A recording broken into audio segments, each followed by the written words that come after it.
السلام علیکم ورحمۃ اللہ۔ مولانا روم رحمۃ اللہ علیہ فرماتے ہیں کہ صرف پیاسا ہی پانی کو تلاش نہیں کرتا بلکہ پانی بھی پیاسے کو تلاش کرتا ہے۔ یعنی کہ یہ وہی بات ہوگی جیسے کہ ہم کہتے ہیں کہ جی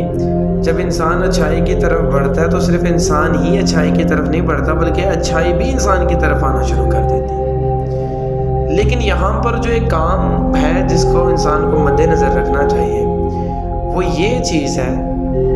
کہ جب ہم کسی سڑک کے کنارے پر موجود ہوں تو ہمیں اس کا دوسرا کنارہ تب تک نہیں نظر آنے والا جب تک کہ ہم اس کے اوپر چلنا نہ شروع کریں، اور جو ہی جب ہم اس کے اوپر چلنا شروع کر دیں گے تو وہ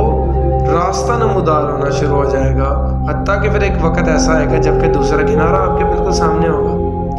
ہماری زندگی میں بھی ہر قسم کی جو ہماری اچھائی ہے، ہماری وہ دین کے لیے اگر وہ پیاس ہے، وہ تعلیم کے لیے اگر وہ پیاس ہے، وہ ساری چیزیں انتظار کر رہی ہیں کہ وہ ہماری طرف آئیں، اور ہم انتظار کر رہے ہیں کہ ہم ان کی طرف آئیں، مگر ہلنے کی، جنبش کی اور چلنے کی جو طاقت ہے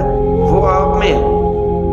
آپ نے جب اس کی طرف چلنا شروع کرنا ہے تو وہ چیز جو ہے آپ کے سامنے نمودار ہونی شروع ہو جائے گی۔ جیسے مولانا روم رحمۃ اللہ علیہ فرماتے ہیں کہ صرف پیاسا ہی پانی کو تلاش نہیں کرتا بلکہ پانی خود پیاسے کو تلاش کرتا ہے۔ اللہ تعالیٰ نے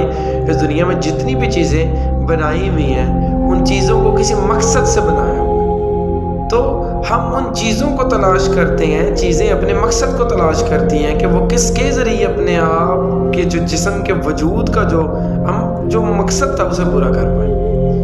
تو آپ اپنی زندگی میں جو بھی ماشاءاللہ بہتر جو آپ لوگوں نے مقصد اور جائز مقصد رکھے ہوئے ہیں، آپ لوگ ان کی طرف بڑھنا شروع کر دیں، وہ مقصد آپ کی طرف بڑھنا شروع کر دیں گے۔ میں نے بڑی واضح اور آسان سی مثال دی ہے کہ ایک راستے کے کنارے پر جب تک آپ کھڑے ہیں تو آپ کا دوسرا کنارہ آپ کو تب تک نہیں نظر آنے والا اس کا